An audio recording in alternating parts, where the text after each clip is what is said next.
Keanggotaan PD Perjuangan bukanlah semata-mata pada ada atau tidaknya KTA. Kita melihat bagaimana ambisi kekuasaan ternyata juga tidak pernah berhenti. PDIP mengatakan bahwa Bapak bukan bagian dari partai PDIP lagi. Tanggapannya seperti apa? Benar nggak Pak? Terima kasih. Ada rentetan. Dulu pada saat Pilpres masih kelihatan samar-samar, nah sekarang makin tegas. Nah itu seperti itu. Itu harus dilaporkan kepada KPK, sama dengan Pak Jokowi dulu ketika masih pencitraan menerima gitar dari Metallica, itu kan juga dilaporkan ke KPK. Halo teman-teman perspektifku, waduh gimana nih kabar kalian? Semoga baik-baik saja ya dan semoga selalu diberikan kesehatan. Seperti biasanya kalau barengan sama aku di sini, aku mau ngajakin kalian nih untuk mencari info-info menarik apa hari ini yang cocok banget buat dikulik. Dan seperti biasanya juga tidak usah terlalu banyak babi bu, yuk langsung aja kita tonton videonya. 27 Februari untuk pelanggaran Ya, mendukung calon lain, termasuk kemudian kaki dua, ya, tidak menjalankan perintah partai, karena kedisiplinan itu harus ditegakkan, dan dengan dukungan rakyat yang sangat kuat sehingga persentase kemenangan pemilu di tingkat provinsi, di tingkat kabupaten kota kami menjadi lebih tinggi daripada sebelumnya, meskipun di beberapa wilayah seperti provinsi Jawa Tengah dilakukan berbagai operasi-operasi khusus yang sangat masif. Tapi ternyata persemaian kandang-kandang PD Perjuangan itu semakin meluas di wilayah kabupaten, kota, dan provinsi yang lain. Sehingga ini menjadi modal yang membangun optimisme bahwa PD Perjuangan tetap eksis. pelanggaran itu dilakukan semenjak Pilpres dan Pilkada. Atau pilkada aja? Ada yang kombinasi. Jadi ada kombinasi karena ada rentetan.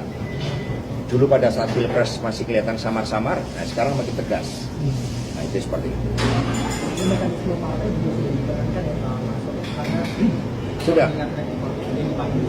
Sudah bahkan Pak Komarudin Watubun itu pada tanggal 11 Oktober itu sudah mengeluarkan berbagai rekomendasi itu terkait dengan Pilpres, dan kemudian terkait dengan Pilkada itu sudah diusulkan dari daerah-daerah di beberapa wilayah. Seperti di Nias itu kalau tidak salah ada 3, di Jawa Timur juga ada, di Jawa Tengah itu juga ada. Oke, setelah kemarin itu Pak Jokowi itu kan sempat mengakui kalau masih menyimpan KTA PDIP, sekarang ini dari PDIP melalui Pak Sekjen, Pak Hasto Kristianto itu mengungkapkan rencana pemecatan 27 kader PDIP yang katanya main 2 kaki.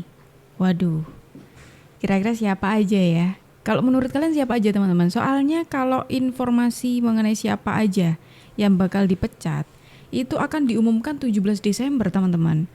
Ya masih pasca pengumuman pilkada lah ya. Soalnya dari KPU mengatakan kalau pengumuman pilkada itu tanggal 15, perkiraan tanggal 15 Desember. Dan sekarang ini PDIP ngasih spill kalau akan bakal memecat 27 kader PDIP yang bakal diumumkan di tanggal 17 Desember. Kira-kira kenapa nih? Apakah ini seperti Rakernas kemarin, bikin penasaran tapi ternyata kita tunggu aja.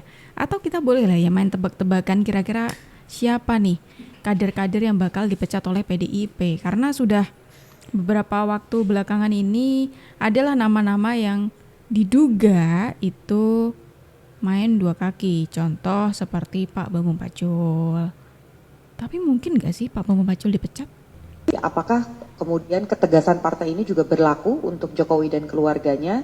Memang KTA itu masih ada di Pak Jokowi dan belum berproses soal surat rekomendasi pemecatan atau seperti apa Pak Hasto? Terima kasih. Baik, terima kasih. Saya tegaskan kembali bahwa Pak Jokowi dan keluarga sudah tidak lagi menjadi bagian dari PDI Perjuangan, karena cita-cita partai yang diperjuangkan sejak pada masa Bung Karno, sejak PNI ketika kita membangun Republik ini sudah tidak lagi sejalan di dalam kebijakan dan praktek-praktek politiknya. Sehingga itulah yang terjadi.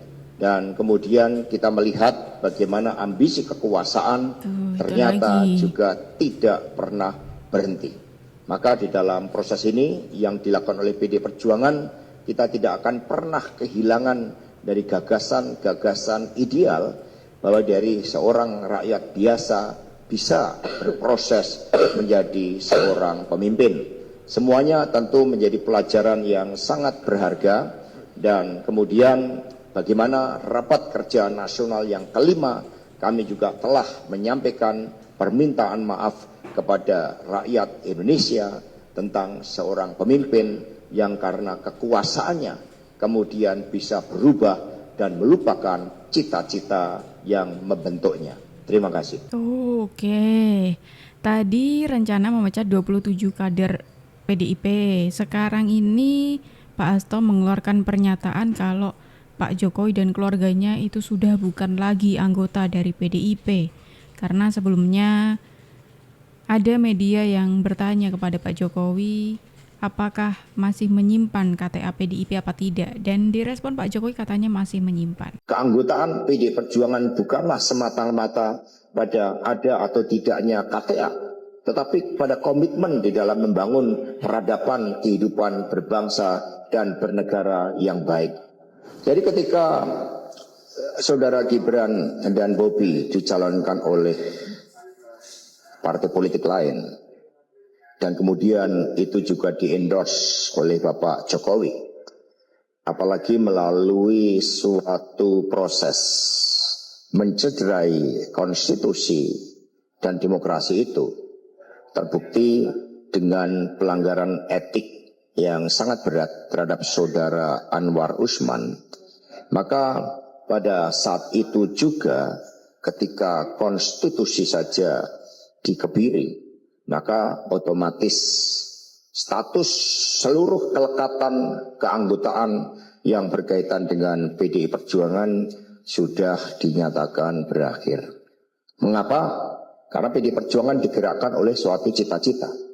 Dan itu dibuktikan dengan pengiriman surat dari DPC Kota Surakarta, tempat KTA Mas Gibran berasal, yang memberitahukan bahwa berdasarkan undang-undang partai politik dan ADART partai, keanggotaannya secara otomatis berhenti. Oke, ini kata Pak Hasto, keanggotaan PDIP itu bukan semata-mata lewat KTA yang masih disimpan saja, katanya seperti itu. Tapi memang dari dulu, dari sewaktu Pak Jokowi dan PDIP tidak lagi satu jalan gitu ya. Ketika PDIP sudah mengatakan Pak Jokowi bukan lagi anggota dari PDIP, itu kan PDIP tidak mengeluarkan surat resmi. Makanya wajar aja kalau kita semuanya itu bertanya-tanya, sebenarnya PDIP ini gimana sih gitu loh. Mau mencat Pak Jokowi nggak sih?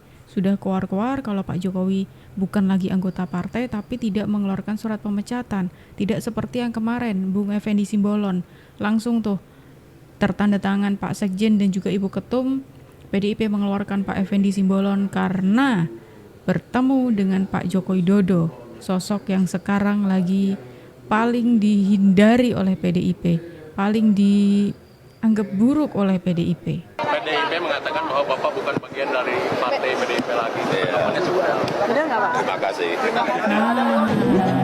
Sempat ada rasa kecewa gitu mungkin. Enggak apa-apa, dipecat ya enggak apa-apa. Ya, makasih. Mas besok. Nah, itu tadi respon dari Pak Jokowi dan juga Mas Gibran mengenai pemecatan. Tapi teman-teman, ini ada yang menarik nih. Ketika PDIP sudah membuka suara soal pemecatannya Pak Jokowi dan juga Mas Gibran dan juga Mas Bobi, ya pokoknya keluarganya Pak Jokowi, ini ada berita menarik nih. Kenapa? Karena salah seorang yang pasti kalian udah familiar banget, orang yang dulunya pernah dekat sekali dengan keluarganya Pak Jokowi, ini tiba-tiba diajak bertemu sama Pak Hasto Kristianto.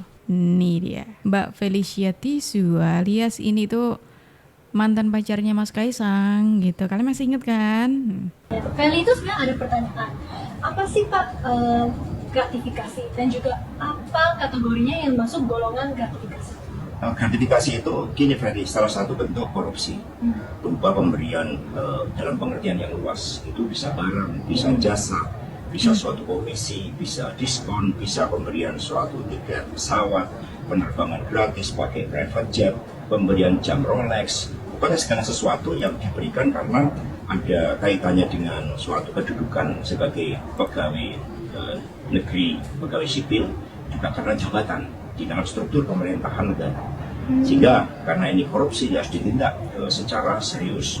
Karena pemberian barang apalagi jam Rolex yang sangat mewah itu harus dilaporkan kepada KPK. Sama dengan Pak Jokowi dulu ketika masih pencitraan menerima gitar dari Metallica itu kan juga dilaporkan ke KPK.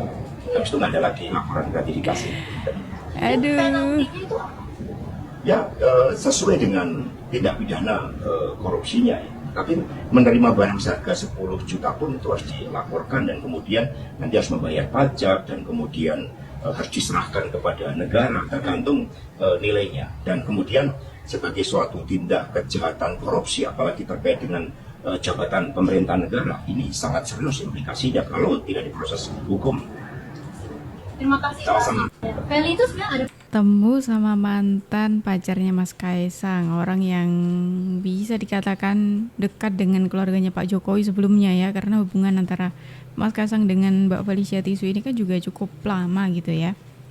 Terus sekalinya bertemu, pembahasannya soal gratifikasi.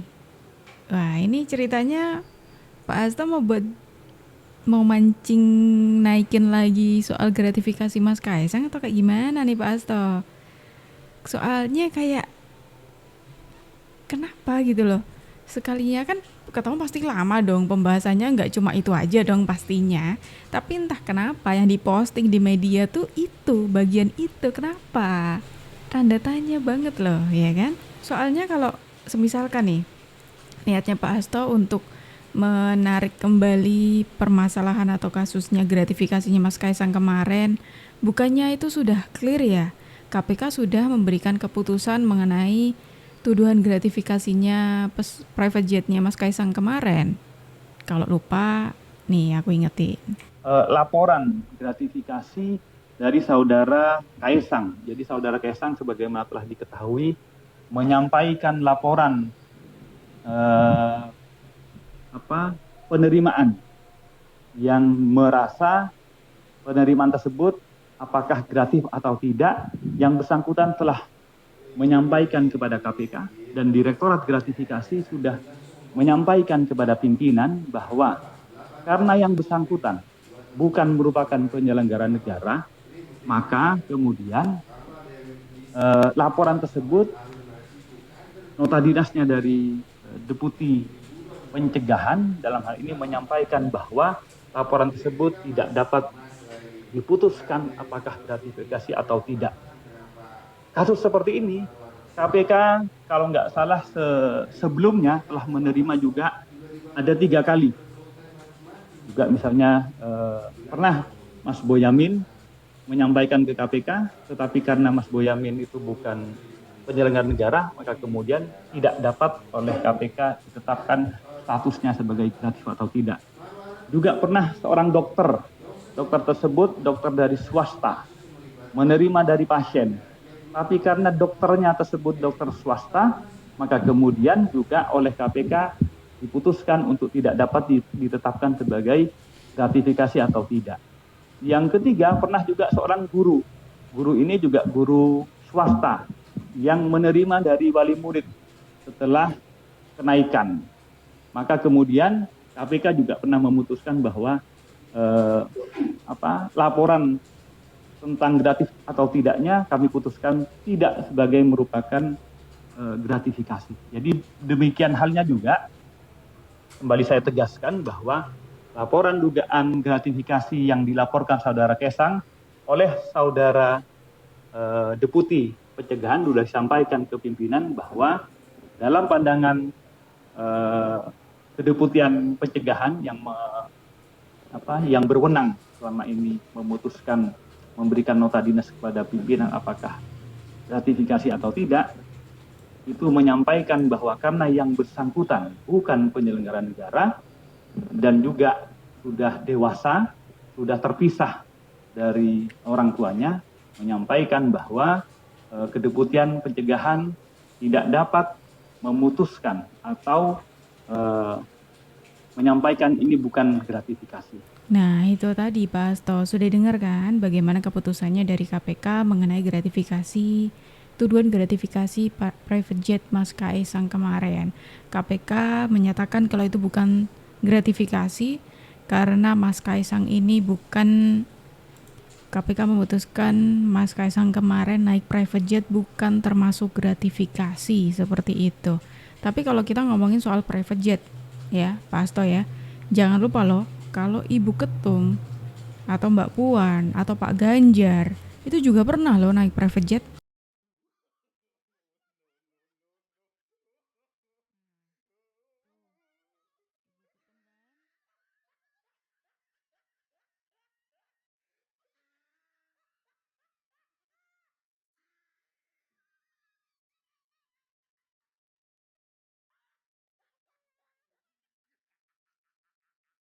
Ayo, udah inget apa belum Pak Hasto? Kira-kira kemarin itu waktu naik private jet udah dilaporin belum? Ayo, jangan cuma Mas Kaisang aja yang dilihat, tapi Ibu Ketum sendiri, Ibu Pak Hasto sendiri yang sudah Pak Hasto anggap ibu sendiri gitu ya, itu juga pernah naik. Kira-kira gimana? Udah laporin apa belum? Podcastnya Pak Hasto yang saya kira cukup agresif kembali menyerang Pak Jokowi, bagi saya tidak ada yang aneh dan bahkan tidak ada kebaruan apapun. Jadi secara substansi apa yang disampaikan oleh Hasto sebagai Sekjen PDIP, ini adalah pengulangan serangan yang saya kira memang sejak awal sudah dialamatkan kepada Jokowi dan keluarga besarnya. Bapak Jokowi adalah menjadi aktor utama dari segala kerusakan bangsa, kerusakan negara, dan bahkan banyak kasus-kasus hukum yang kemudian juga dituduhkan kepada Pak Jokowi. Kan itu yang sebenarnya menurut saya tidak ada kebaruan. Kalau pertanyaannya ini apakah sebagai upaya untuk mendowngrade Jokowi dalam konteks pengaruh politiknya di pilkada, tidak sederhana itu. Saya justru melihat ini adalah babak lanjut dari perseteruan politik, perang politik dan perang saudara antara PDIP dengan Jokowi. Jadi terlepas selesai atau tidak pilkada, saya juga yakin Akan terus bahwa berlanjut. Jokowi itu akan terus di-downgrade dan diserang sebagai sosok yang dinilai memang dalam tanda kutip cacat secara politik menurut kawan-kawan PDIP. Ya buktinya ketika Jokowi misalnya setelah tak lagi jadi presiden, ikut kampanye, ikut mendukung salah satu paslon, itu kan juga dikritik. Ini presiden atau mantan presiden kok seperti yang nggak punya kerjaan, nggak punya aktivitas, mendukung orang, ketua umum partai saja misalnya di banyak tempat tidak ikut kampanye, ini malah mantan presiden ikut kampanye dan seterusnya dan seterusnya. Oh, tapi emang bener sih, kerasa banget ya soal setiap kali yang disampaikan oleh Pak Hasto itu sangat terang-terangan sekali kalau itu tujuannya untuk Pak Joko Widodo. Emang sengaja disasarkan untuk Pak Joko Widodo. Kira-kira gimana nih kalau menurut pendapat dari kalian semuanya? Yuk langsung aja tulis di kolom komentar ya. Dan teman-teman semuanya, terima kasih banyak karena kalian sudah menemani aku dari awal sampai akhir. Sayangnya kita harus akhiri dulu video kita hari ini sampai di sini. Tenang aja, besok insya Allah kita akan ketemu lagi kok. Jadi jangan lupa untuk klik tombol subscribe-nya supaya kalian tidak ketinggalan info terbaru dari kita. Aku Jub pamit undur diri dulu, sampai jumpa dan terima kasih.